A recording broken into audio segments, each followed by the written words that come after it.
Hi there again. This is all about my book, Awakening the Mystical Being in Me.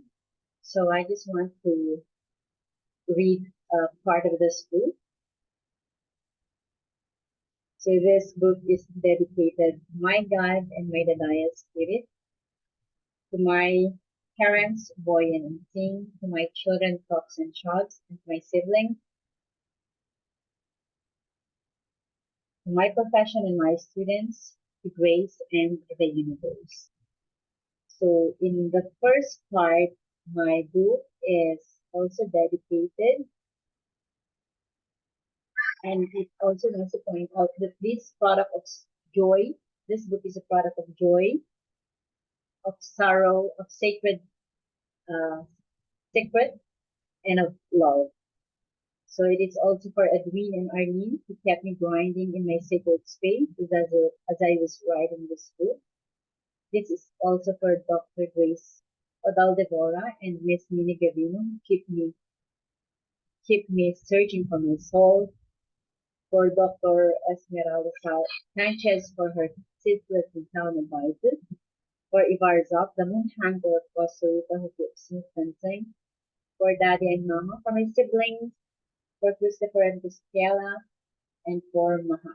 For I, who knows me in and out since I'm in my oil, and who designed my cat, who created my black hole, now I know where to go back home. Pathala now. So AWA is a release of a new spirit according to Prof. Ibar Zap. It stands for something good. It is a state of being where we come to see beyond what we perceive.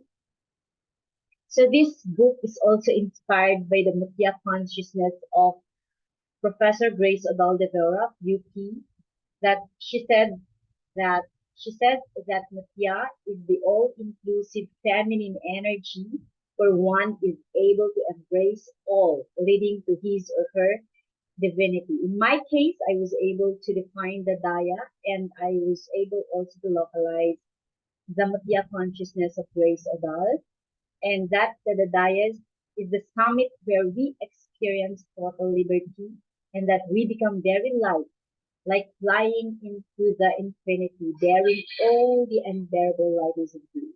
So awakening has 90 pages or so, and here lies the events, the sacredness of Mariko, and she was able to see things beyond dying, healing, living, healing, and evolving, and again healing, and above all, dying.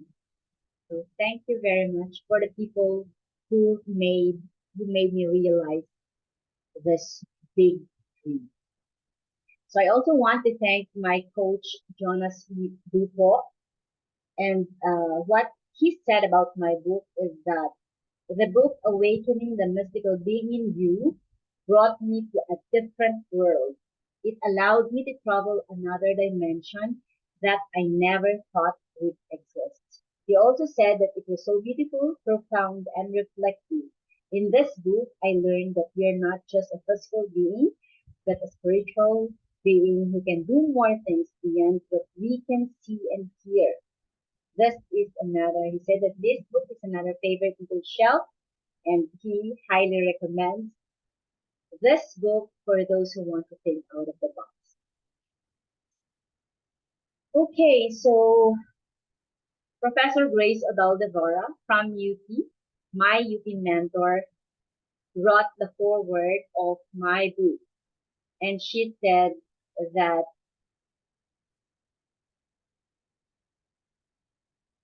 okay, I want to read everything what she had written because it is a very powerful statement, very informative, and very abundant. So please listen well.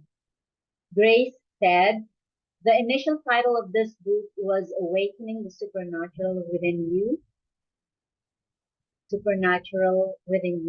Right from the start, when I was asked by Daisy to give comments on this book, I had pointed out my problem with the use of the word supernatural. Yes, I pointed out that I had a problem with the word supernatural. I told Daisy that for me there was really not much difference between the natural world and the supernatural world. I guess I didn't explain it very well or convincingly tell her, because after some years passed, when she was ready to bring it to publication, she chose to maintain the word supernatural in the title. This is true because this book was birthed in 2014. So remember, it was published in 2021. So it was like 7 years in the making. So when she approached me to write a foreword to this book, and I saw the title as it was before, I decided to respect her own freedom to make her own choice. After all, it was her own work. Thank you, Grace. So I just shrugged and decided to proceed writing my comments about her book as a foreword of the book. However, I realized that it was hard for me to write a foreword within the framework of the idea that the supernatural. Somehow it was hard for me to follow the idea of bringing out the idea of the supernatural as the ideal to be awakened within us. Somehow it assumes that we are not from the very beginning a supernatural being, but just a natural being. But for me, we are both one from our birth and even birth. Before birth, we are already naturally supernatural or a mystical being, according to Grace Odal Devora. And I understand and believe her.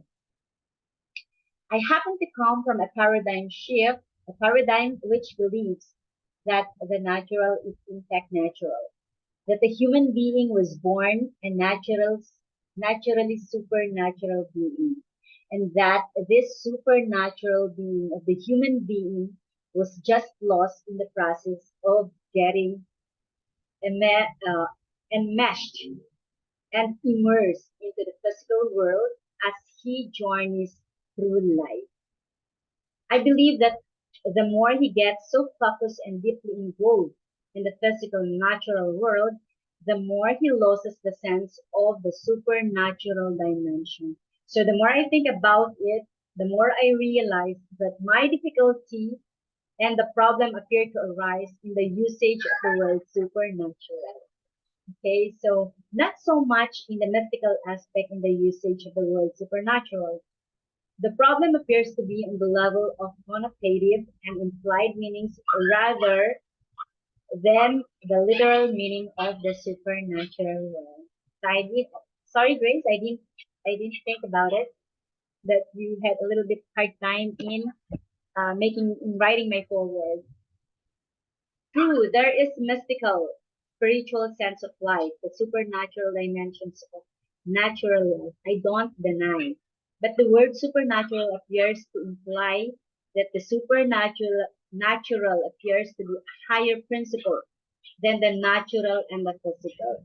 But in my paradigm, Grace says the natural and supernatural are but two aspects of the same coin. They are not dualistic and not a polarity of opposites. Somehow, the two are but two forms of a single reality. Then my mind turned quantum. Grace said, I realized that I could use the two frames of Newtonian physics and quantum physics and or quantum mechanics to explain or give context to my understanding of the supernatural. Yes, Elohim, the God in Hebrew, refers to the God within the physical world or God in nature, indicates that God is immanent or manifest in nature. This sense of immanence or manifestation of God in nature creates or is the basis for the sacredness of the physical and the natural world. Since God is immanent and manifests in nature, God in Hebrew also refers to Hashem, the God who transcends and is beyond the physical and material world. This refers to the spiritual, hidden, and secret aspect of the design. The hidden and the transcendent being and God. the God beyond and behind the physical world and creation. But whether immanent and transcendent, the being of God is always with us, or one with us, just even in our day-to-day ordinary lives. We encounter God not only in special experiences of supernatural realities, but also in the most common of everyday life. Hence, the sense of God and the presence of God is experienced in the midst of the most ordinary living. And so, God is not present in special, not only present in special and extraordinary events, but also in the most common and ordinary life and events. In quantum physics, we have the famous equation of Albert Einstein, E equals energy, E equals m, that's energy and mass, multiplied by c, or velocity or speed, squared. This means that energy is equal to matter, or the two are the same in that kinetic energy or moving body is also the same as potential energy, energy itself. So you see, and the ultimate conclusion of this is that there's no such thing as physical matter or material reality. Everything is made up of molecules, atoms, and particles, including matter. So everything is but a dance of atoms and particles. When our thoughts and consciousness are but energies, and eventually everything is a matter of consciousness. In the quantum field of the universal mind field, or the cosmic mind, we are all one and interconnected as one web of life. One affects others in the field of regardless of time and place, or even beyond time and place, is in what is called the quantum entanglement. And knowing this, what do we awaken? It is, according to Grace, her belief, I believe, she said, that mystical being in us, the being that is both in the physical and also in the energetic electromagnetic field in our spiritual world. And in this world, our consciousness can create, not only transform. The second law of thermodynamics, that matter is not created nor destroyed. It is only transformed.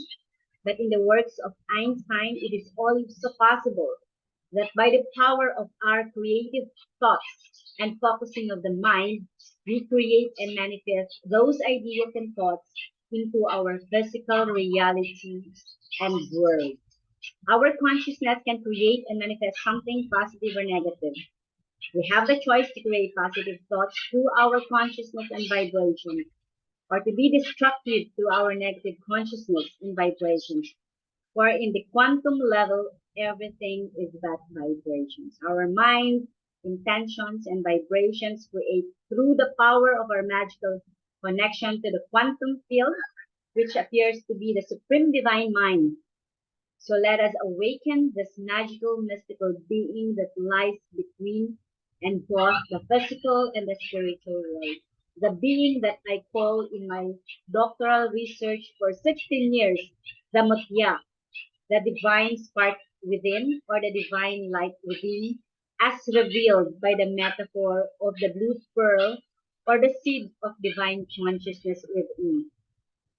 This is the thesis of my dissertation that I've been sharing with you, my students, our fellow kababayan, and the whole world. All these years, I myself shall also have this work published soon after my retirement from teaching as a gift and legacy to the world. The Mutya. Thank you, Daisy, for being a part of this legacy. Mutya Nawa. May the divine spark within the Mutya be realized and manifested in us. So this is the uh, very long forward and very abundant, and very informative and very rich forward of my beauty mentor, Grace Odal Devora. Thank you very much, Grace. You really inspired me. With your work inspires my outputs, my results, and my creative expression. So I also have this the Daya spirituality, the localized mutya, the localized version of your mutya. So I have defined that the Daya spirituality is all about the experience of being at the peak of liberty. Okay, so thank you very much, Grace, for this forward, and I hope that people will come to digest and contemplate on what you mean, because I have to read again and again your forward to at least internalize everything.